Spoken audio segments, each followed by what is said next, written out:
మీ పిల్లలు పెద్దయ్యాక ఏమని కావాలని కోరుకుంటున్నారు అని ఏ తల్లిదండ్రుని అడిగినా చెప్పే సమాధానం 99% మంది ఏ డాక్టరు ఇంజనీరు కావాలని కోరుకుంటారు, ఏ రాజకీయ నాయకుడు కావాలనో, లేదా వ్యవసాయకుడు కావాలన్నా, లేదా ఇంకేదైనా క్రీడాకారుడు కావాలని కోరుకునేది చాలా తక్కువ. ఎందుకంటే మన తల్లిదండ్రుల యొక్క ఆలోచనలు, మన పెద్దల ఆలోచనలు మాత్రం అక్కడే ఉన్నాయి.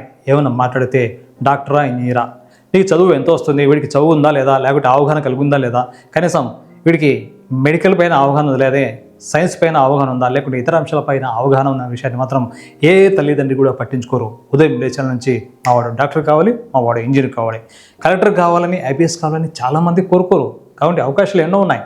కానీ ఇక్కడ ఈ యొక్క ఒత్తిడిలో అసలైన విషయాన్ని మాత్రం తల్లిదండ్రులు, పేరెంట్స్, మరి అలాగే ఉపాధ్యాయులు సైతం మర్చిపోతారన్న విషయాన్ని మనం ఇక్కడ గమనించాలి. ఎందుకంటే నేటి బాలలే రేపటి పౌరులు, ఇది మనం తరతరాలుగా చెప్పుకుంటున్న మాట. మరి రేపటి తరానికి సంబంధించినటువంటి మనం ఏదైనా ఆస్తి ఇచ్చామంటే అది యొక్క రియల్ ఎస్టేట్ ఆస్తో, లేకపోతే బిల్డింగో, భవంతో, లేకపోతే వాహనం కాదు. స్వచ్ఛమైన ఆస్తి సంపూర్ణ ఆరోగ్యం. సంపూర్ణ ఆరోగ్యాన్ని మనం మన చిన్నారులకి ఇవ్వడం లేదనేది ముమ్మాటికి కాదనలేని సత్యం. ఎందుకంటే మన చిన్నారులకు మనం ఎంతో ప్రేమగా చూసుకుంటాం, ఏమి కావాలన్నా కొనిస్తాం, ఏది కావాలన్నా అడిగింది ఇస్తాం, కానీ ఆరోగ్యాన్ని గురించి మాత్రం ఏమాత్రం ఆలోచించాం. ఇదంతా ఎందుకు చెప్తున్నామంటే ప్రస్తుతం భారతదేశంలో సగటు భారతీయ పౌరులు లేదా భారతీయ చిన్నారులకు పౌష్టికాహారం సరిగా లభించడం లేదన్నది మరి చెబుతున్న గణాంకాలు. ఎందుకంటే మన చిన్నారులకు ఉదయం లేచి నుంచి మొదలుకొని జంక్ ఫుడ్ తినడమే అలవాటు చేసాం తప్ప ఇంటి ఫుడ్ను అలవాటు చేయడం మర్చిపోయాం. ముఖ్యంగా తల్లిదండ్రులు సైతం వంటింటిని ఎప్పుడూ మర్చిపోయారు. బయట నుంచి వచ్చే జొమాటో, టమాటో, స్విగ్గీ లాంటిపై ఆధారపడడం తప్ప, లేదా మ్యాగీ పైన ఆధారపడడం తప్ప మనము మన పిల్లలకు మంచి ఆహారాన్ని అందించడం మాత్రం సంపూర్ణంగా విఫలమయమని చెప్పక తప్పదనే విషయాన్ని మన దేశ గణాంకాలు, పౌష్టికాహారం విషయంలో చెప్పిన గణాంకాలు స్పష్టంగా చేస్తున్నాయి. ఇవన్నీ ఎందుకు చెప్తున్నామంటే రేపటి భారత పౌరులు మరి బలంగా ఉండాలి, రేపటి భారతదేశం బలంగా ఉండాలి, రేపటి భారతదేశం అంతా కూడా మరి సంపూర్ణ ఆరోగ్యవంతులు కావాలంటే మరి ఇండియా ఫిట్గా ఉండాలి. ఇటీవల దేశ ప్రధాని సైతం తాను మన్ కీ బాత్ కార్యక్రమంలో భాగంగా ఫిట్ ఇండియాకు పిలుపునిచ్చారు. అంటే భారతదేశంలో పౌరులు తమ యొక్క ఆహార పదార్థాల్లో ఆయిల్ను తగ్గించాలని, ఫ్యాట్ను తగ్గించాలని, ఫిట్గా ఉండాలని ఆలోచన చేశారు. మరి అదేవిధంగా మన రాష్ట్ర ముఖ్యమంత్రి నారా చంద్రబాబు నాయుడు సైతం ఆగస్టు 21న ఓ పిలిపించి ప్రతి స్కూల్లో షుగర్ బోర్డ్ అనేది ఏర్పాటు చేయాలని మరి ఆదేశాలు జారీ చేయడం జరిగింది. షుగర్ బోర్డు అంటే ఏదో షుగర్ ఫ్రీగా ఇవ్వడం కాదు, షుగర్ ఫ్రీగా తినిపించడం అంతకంటే కాదు. చిన్నారులు, మన చిన్నారులు, స్కూల్కి వెళ్ళే చిన్నారులు తాము తింటున్న ఆహార పదార్థాల్లో షుగర్ మోతాదు ఎంత ఉంది, షుగర్ శాతం ఎంత ఉంది అనే విషయాల గురించినటువంటి ఒక బోర్డును ఏర్పాటు చేయాలన్నది దాని యొక్క సారాంశం. అంటే తినే ఆహార పదార్థాలు, కూల్ డ్రింక్స్, మరి సమోసాలు, పిజ్జాలు, జొమాటోలు, టమాటోలు, మరి లేసు, ఇలా ఎన్నో మరి మన చిన్నారులు తింటూ ఉంటారు. ఇంట్లో వండిన ఫుడ్ మాత్రం అస్సలు తినరు. బయట నుంచే మనం ఫుడ్ తినడం, బయట ఫుడ్ అలవాటు చేసాం. కాబట్టి ఈరోజు చిన్నారులోనే ఊబకాయం, షుగర్, మరి బీపీ, ఇలా ఎన్నో రకాల ఊపిరితిత్తుల సమస్యలు, మెదడుకు సంబంధించిన సమస్యలు, మరి నరాల జబ్బులు, మరి ఇలా అనేక రకాలైనటువంటి జబ్బులు మనకు చిన్నారులనే చూస్తున్నాం. ఇది నిజంగా చాలా విషాదకరం. సాధారణంగా ప్రతి మనిషి తన జీవితంలో అంటే సగటున రోజుకు 5 మిల్లీగ్రాముల షుగర్ను మాత్రమే వినియోగించాల్సిన నిబంధనలు చెప్తున్నాయి. కానీ సాధారణంగా మన చిన్నారులు బయట తినే ఆహార పదార్థాల్లో అని లేస్ కానివ్వండి, లేకుంటే జొమాటో కానివ్వండి, లేకుంటే ఏదైనా బిస్కెట్ కానివ్వండి, ఇంకా ఏదైనా కూల్ డ్రింక్స్ కానివ్వండి, వాటన్నిటిలో గమనిస్తే ఈ 5 కాదు కదా 10 నుంచి 15% అదనంగా షుగర్ ఉంది. అంటే మనం కేవలం 5% షుగర్ తీసుకోవాల్సిన ప్రతిరోజు అంతకు మించి 10 నుంచి 15% ఎక్కువ తీసుకుంటాం. అందుకే చిన్నారులోనే, చిన్న వయసులోనే ఈ యొక్క ఊబకాయం, ఇలా అనవసరమైనటువంటి జబ్బులు, మరి దీర్ఘకాలిక వ్యాధులు, నయం చేయలేనటువంటి వ్యాధులు, మతిమరుపు, మరి లంగ్స్ క్యాన్సర్, ఇలా అనేక రకాలైనటువంటి శారీరక రుగ్మతలు ఈరోజు మనం చిన్నారులు చూస్తున్నాం. అందుకు ప్రధాన కారణమే ఈ యొక్క ఆహారం, తీసుకున్న ఆహారంలో పరిమితులు పాటించకపోవడం, నిబంధనలు పాటించకపోవడం, ఇష్టమొచ్చినట్టుగా ఆహారం తినడం, మరి షుగర్ మోతాదు ఉంచి తీసుకోవడం అని మనం చెప్పుకోవచ్చు. అందుకే ఈ యొక్క షుగర్ బోర్డును ఏర్పాటు చేయాలన్నది మరి రాష్ట్ర ప్రభుత్వం, దేశ ప్రభుత్వాలు మరి స్పష్టంగా చెప్తున్నాయి. ముఖ్యంగా సాధారణంగా ఇప్పటి వరకు మన చిన్నారులు కానీ పెద్దలు కానీ ఊబకాయం అంటే కేవలం ఫ్యాట్ మాత్రం తగ్గించాలని చెప్పడం జరిగింది. అంటే కొవ్వు పదార్థాలు తగ్గించాలని చెప్పారు తప్ప ఈ యొక్క షుగర్ పదార్థాలు, తీపి పదార్థాలు అనేటువంటి తగ్గించడం అనేది ఎక్కడ చెప్పలేదు. అందుకే చిన్నారులో మన సాధారణంగా జంక్ ఫుడ్ తీసుకున్న వాళ్ళు గమనిస్తే 10 ఏళ్లలోపు చిన్నారులోనే చాలా వరకు ఈ యొక్క ఊబకాయం, షుగర్ వంటి జబ్బుతో పాటుగా మరి పళ్ళు పుచ్చిపోవడం, అలాగే చర్మ సంబంధిత వ్యాధులు, మరి అలాగే చూపు సన్నగిల్లడం, మరి మెదడుకు సంబంధించిన వ్యాధులు, ఊపిరితిత్తు వ్యాధులు, ఇలా అనేక రకమైన వ్యాధులు ప్రధాన కారణం మనం బయట నుంచి తెచ్చినటువంటి జంక్ ఫుడ్డే.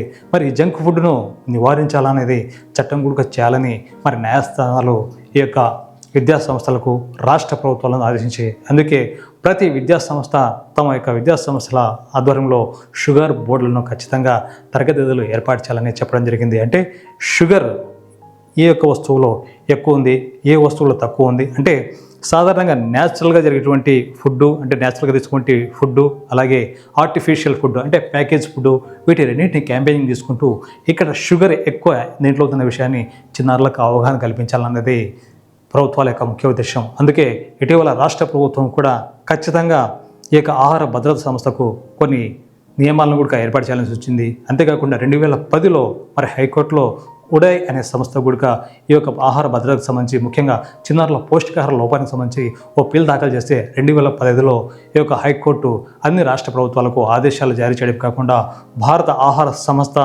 సంబంధించిన విషయాన్ని కూడా స్పష్టమైనటువంటి చిన్నారులకు ఎటువంటి ఆహారం అనే విషయాలను కూడా స్పష్టమైన నిబంధనలు తయారు చేయాలని ఆదేశాలు చేసింది. దాని ప్రకారమే ఇప్పుడు ప్రతి రాష్ట్రంలో, ప్రతి కేంద్ర ప్రాంత ప్రాంతంలో కానీ, ప్రతి స్కూల్లో కానీ ఈ యొక్క ఆహార బోర్డు ఏర్పాటు చేయాలనేది, అంటే షుగర్ బోర్డు ఏర్పాటు చేయాలనేది మరి పిలుపుని ఇవ్వడం జరిగింది. ఈ నేపథ్యంలోనే మన ఆంధ్రప్రదేశ్లోని ప్రభుత్వ పాఠశాలలో మరి ఇప్పుడు దసరా సెలవులు ముగుస్తున్నాయి. దసరా సెలవుల తర్వాత ఖచ్చితంగా ఈ యొక్క ప్రతి పాఠశాలలో షుగర్ బోర్డును ఏర్పాటు చేయాలి. ఎందుకంటే జంక్ ఫుడ్కు, స్ట్రీట్ ఫుడ్కు దూరంగా ఉండాలని కూడా నిబంధనల్లో పేర్కొనడం జరిగింది. ఈ యొక్క జంక్ ఫుడ్ ఎప్పుడైతే తగ్గిస్తామో అప్పుడే మనం బాడీకి సంబంధించినటువంటి అన్ని సహజమైన పద్ధతులతో మనకు జరుగుతుంటాయి. సహజంగానే మన బాడీలో ఈ యొక్క బయో క్లాక్ అనేది ఒకటి ఉంటుంది. అంటే సహజ సిద్ధంగా ఎప్పుడు నిద్ర లేవాలి, ఎప్పుడు మనం పడుకోవాలి అనే విషయాన్ని మనం ఈ యొక్క బయో క్లాక్ నిర్వహిస్తూ ఉంటుంది. కానీ ఇప్పుడు ఆ బయో క్లాక్ను మనం పండబెట్టేసి మన సొంత క్లాక్తో తయారు చేసుకుని రాత్రి 12, 1 గంట వరకు పిజ్జా, బర్గర్, బిర్యానీ తింటూ మన ఆరోగ్యాన్ని మనమే పాడు చేసుకుంటున్నాం. అంటే సొంతంగా మన అనారోగ్య కారణాలకు మనమే కారణమవుతున్నామనేది ఇందులో ముఖ్యమైన సారాంశం. అందుకే చిన్నారుల భావి భారత పొలంలో ఫిట్ ఇండియాను తయారు చేయాలంటే రాష్ట్ర ప్రభుత్వాలు ప్రతి స్కూల్లో ఈ యొక్క షుగర్ బోర్డును ఏర్పాటు చేయాల్సిన అవసరాన్ని నొక్కి చెప్పింది.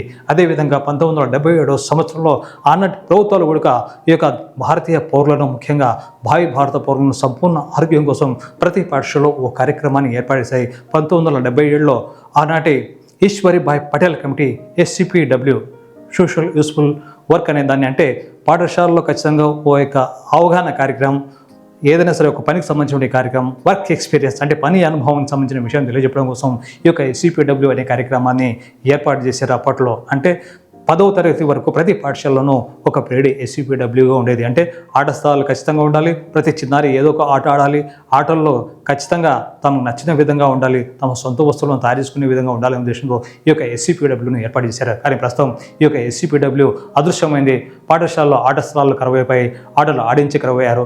ఆటలు ఏమంటే ఏమిటో తెలియని పరిస్థితి ఈనాటి చిన్నారులకు కనిపిస్తుంది. అందుకే ఈ యొక్క శారీరక వ్యాయామం అంటూ లేకపోవడంతో ఈ యొక్క చిన్నారులో అనేక రకాల జబ్బులకు కారణమవుతున్నాయి.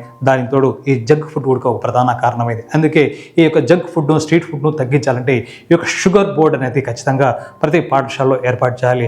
అంతేకాకుండా జంక్ ఫుడ్ విక్రయాలు ఏదైతే ఉన్నాయో వాటిని సంపూర్ణంగా నిషేధించాలి. మరి నిబంధనలు పేర్కొన్నట్టుగా జంక్ ఫుడ్ అమ్మకాలు జరగాలంటే ఆ యొక్క పాఠశాలకు 50 అడుగుల దూరంలో లేదా 50 మీటర్ల దూరంలో ఉండాలని చెప్పడం జరిగింది.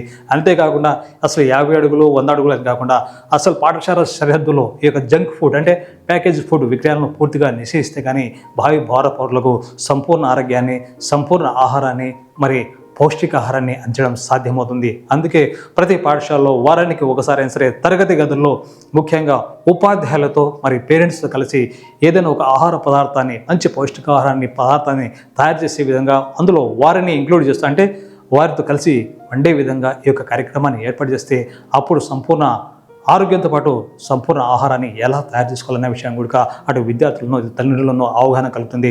అప్పుడే మనం జంక్ ఫుడ్, స్ట్రీట్ ఫుడ్ నుంచి మనం మినహాయింపు కోరే సంపూర్ణ ఆరోగ్యాన్ని కాపాడుకోవడానికి చాలా అవకాశం ఉంది. అందుకే ప్రస్తుతం ఉపాధ్యాయులు, అధ్యాపకులు, మరి అలాగే పాఠశాల యాజమాన్యాలు కూడా దసరా సెలవుల అనంతరం ఖచ్చితంగా ప్రతి పాఠశాల ఎండ్రస్ నుంచి మొదలుకొని ప్రతి తరగతి గదిలో ఈ యొక్క షుగర్ ఫ్రీ బోర్డ్స్, అంటే తక్కువ షుగర్ ఉండే ఆహార పదార్థాలు, ఎక్కువ షుగర్ ఉండే ఆహార పదార్థాలు, సహజ షుగర్ ఉండే ఆహార పదార్థాలకు సంబంధించిన ఓ బోర్డును ఏర్పాటేసి చిన్నారులను ఉపాధ్యాయులను అవగాహన కల్పించాలి. అత్యంత శక్తివంతమైన వారు ఎవరైనా ఉన్నారంటే అందులో ఉపాధ్యాయులే అని చెప్పక తప్పదు. ఎందుకంటే చిన్నారులు ఇంట్లో తల్లిదండ్రుల మాట వినకపోవచ్చు, కానీ ఉపాధ్యాయుల మాట తప్పనిసరిగా వింటారు. కాబట్టి ఉపాధ్యాయులే రేపటి భావి భారత పౌరులకు మరి వాళ్ళు సరైన దిశానిర్దేశం చేయగలరు. వారి యొక్క సూచనలు సలహాలను చిన్నారులు ఖచ్చితంగా పాటిస్తారు. అదే విషయాన్ని ఇంట్లో కూడా తమ తల్లిదండ్రుల చేత కూడా చెప్పించి ఒప్పించి చేయిస్తారు కూడా. అందుకే షుగర్ బోర్డుపై ప్రతి పాఠశాలలో ఈ యొక్క అవగాహన కల్పించి మరి భావి భారత పౌరులను సంపూర్ణ ఆరోగ్యంగా ఫిట్ ఇండియాగా తయారు చేయడానికి తమ వంతు సహకారాన్ని ప్రతి పాఠశాల యాజమాన్యం ఉపాధ్యాయులు సహకరించాలి. చిన్నారుల్లో అవగాహన కల్పించాలి. సంపూర్ణ ఆరోగ్యం మరియు పౌష్టిక ఆహారంపై అవగాహన కల్పించి ఈ యొక్క జంక్ ఫుడ్ను స్వయంగా వద్దు అనే విధంగా వారిలో అవగాహన కల్పిస్తే అప్పుడే ఫిట్ ఇండియా సాధ్యమవుతుంది. షుగర్ ఫ్రీ లక్ష్యం నెరవేరుతుంది. షుగర్ ఫ్రీ బోర్డ్స్ మనం సినిమాలో చూస్తుంటాం. మద్యపానం ధూమపానం సంపూర్ణ మరి ఆరోగ్యానికి హానికరమని అలా ప్రకటనలకు పరిమితం కాకుండా ఈ యొక్క షుగర్ బోర్డ్స్ అనేది మాత్రం ఆచరణలో సాధ్యం కావాలి. భావి భారత పౌరులు ఫిట్గా ఉండాలి. భావి భారత పౌరులు ఫిట్గా ఉంటే India fit, India first. Thank you.